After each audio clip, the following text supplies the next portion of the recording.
अस्मत् श्री गुरुचरणारविन्दाभ्यां नमो नमः। श्रीरामचन्द्रपरब्रह्मणे नमो नमः।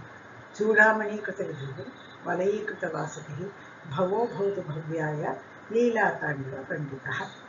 इदानीम् अस्माकं साङ्ख्यवार्तखण्डनं प्रचलति आत्मनिरूपणविषये। तस्य अवशिष्टभागं पश्यामः। तेषाम् उक्तं बुद्धेः नित्यत्वे मोक्षाभावः। तेषां यदि बुद्धिः अचेतना बुद्धिः एवम् उक्तं खलु, तदा बुद्धेः नित्यत्वे मोक्षाभावः नैयायिकः वदति। बुद्धिसत्त्वे संसारः, बुद्धि असत्त्वे मोक्षः इति साङ्ख्यवादैरेव उक्तम् आसीत्। तदा बुद्धिः नित्या स्यात्, सर्वदा वर्तते चेत्, बुद्धिसत्त्वं सर्वदा वर्तते चेत् तत्र मोक्षस्य अभावः स्यात् खलु, सर्वदा संसर्गः वर्तते एव खलु। यदि अनित्यत्वं बुद्धेः नित्यत्वं नास्ति, अनित्यत्वं सा तु कदापि जन्यते, तस्याः जननात् पूर्वं संसारः वर्तते वा न वा? यदि बुद्धेरेव परिणामः संसारः इति चेत् तेषां वादेन यदि अनादिः संसारः, अनादिः अनादिकारणप्रेक्तिप्रयुक्तत्वात् इति तेषां मतः अनुमानः। यदि बुद्धिः अनित्या स्यात्, जन्या स्यात्, अनित्या तत्पूर्वं संसारस्य आपत्तिः भवति। पूर्वं संसारः अस्ति वा नास्ति वा? बुद्धेः उत्पत्तेः पूर्वं यदि आगच्छति तदा साङ्ख्यवादी किं वदति, न अचेतनायाः प्रकृतेः कार्यत्वात् बुद्धेः अचेतनत्वं। प्रकृतिः, मूलप्रकृतिः अचेतना जडा इत्युक्तं, सा तु नित्या इत्यर्थं। तया एव तस्याः एव परिणामः बुद्धिः इत्यपि उक्तं। तथा च मूलप्रकृतिरेव अचेतना इति चेत् प्रकृतेः कारणं तत्र वर्तते, तादृशप्रकृतेः कार्यत्वं बुद्धिः भवति। अतः तस्याः अचेतनत्वं प्रकृत्याम् अचेतनत्वं वर्तते खलु, तादृश अचेतनत्वं बुद्धेरपि स्यात् खलु, बुद्धिः जन्या खलु, प्रकृतिजन्या इति साङ्ख्यवादिनां मतः। यतः कार्यकारणयोः तादात्म्यात् इति चेत् अस्माकं मते कार्यकारणयोः तादात्म्यं, कारणमेव कार्यं स्यात्, कार्यं कारणे एव अवतिष्ठति, आविर्भवति, तिरोधानम् इति अपि तेषां मतः वर्तते। यदि कार्यकारणयोः तादात्म्यसम्बन्धः वर्तते खलु इत्युक्ते तदा तेषां वादः किं, बुद्धिः अचेतना प्रकृतिजन्यत्वात् इति तेषाम् अनुमानः। बुद्धिः पक्षवर्ती अचेतना इति साध्यं भवति, प्रकृतिजन्यत्वात् इति हेतुः भवति। तदा नैयायिकः वदति, मूलप्रकृत्याम् अस्तित्वे किं प्रमाणं?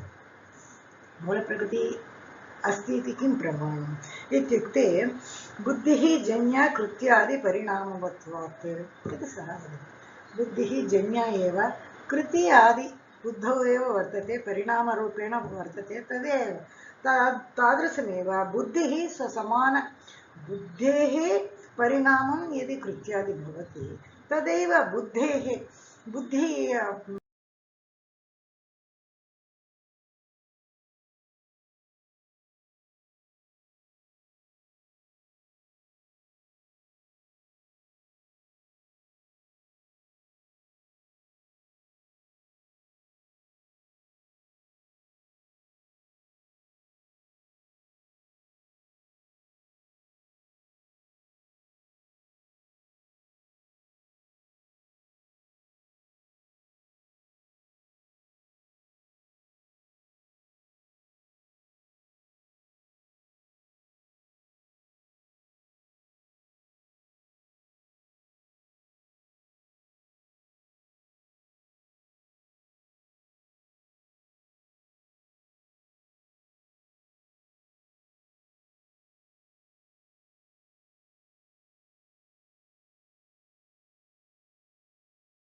वदति तदा धर्माधर्माश्रयोऽध्यक्षो विशेषगुणयोगतः इति धर्म अधर्म पुण्यपाप तेन तु पुण्यं पापं तु वर्तते खलु प्रवर्तते खलु धर्माधर्म एव अदृष्टरूपेण स्वीक्रियते तदेव पुण्यं वा सुकृतं वा दुष्कृतं वा कृतं धर्माधर्मं तदेव अदृष्टरूपेण भवति इति अस्माकं विश्वासः खलु तदेव च धर्माधर्माणाम् आश्रयः आत्मा एव भवति अतः शरीरः कदापि न भवति यतः उक्तं खलु शरीरेषु न चैतन्यं मृतेषु व्यभिचारतः इति प्रथममेव साधितं खलु अतः आत्मा इति स्यात् तदेव धर्माधर्माश्रयः इत्युक्ते प्राग्जन्मनि कृत धर्माधर्मप्रकारेण अदृष्टप्रकारेण अस्मिन् जन्मनि भोगम् भुङ्क्ते स तु आत्मा शरीरं भिन्नः स्यात् किन्तु आत्मा तदेव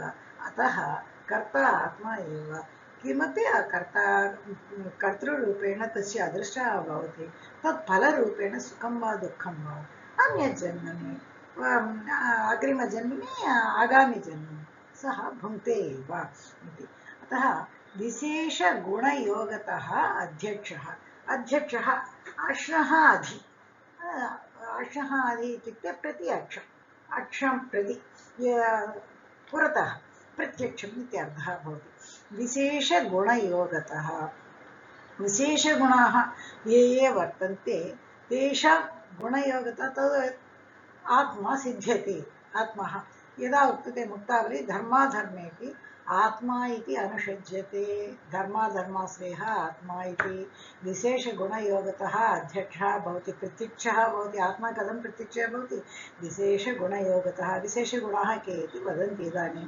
शरीरस्य तदाश्रयत्वे देहान्तरकृतकर्माणां देहान्तरेण भोग अनुपपत्तेः यदि शरीरे एव तस्य आश्रयत्वं वयं वदामः आत्मा इति नास्ति इति वदामः तदा किं भवति मृतेषु व्यभिचारः इति उक्तं खलु तदा देहान्तरकृतकर्माणां प्राग्जन्मसु कृतकर्माणां फलितम् अन्यत् देहान्तरे तु उपपत्तिः न स्यात् यतः तादृशशरीरम् इदानीं नास्ति खलु अतः न भवति अतः विशेषगुणयोगतः योग्यविशेषगुणः के इत्युक्ते ज्ञानसुखादेः तेन सम्बन्धेन आत्मनः अध्यक्षः इत्युक्ते प्रत्यक्षः स्यात् न तु अन्यथा अहं जाने अहं करोमि इत्यादि प्रतीतेः अहं करोमि इति आत्मा अस्माकं प्रत्यक्षं भवति ज्ञानसुखादिरूपेण ज्ञानसुख दुःख इच्छा कृति एतत् सर्वम् अस्ति खलु तेन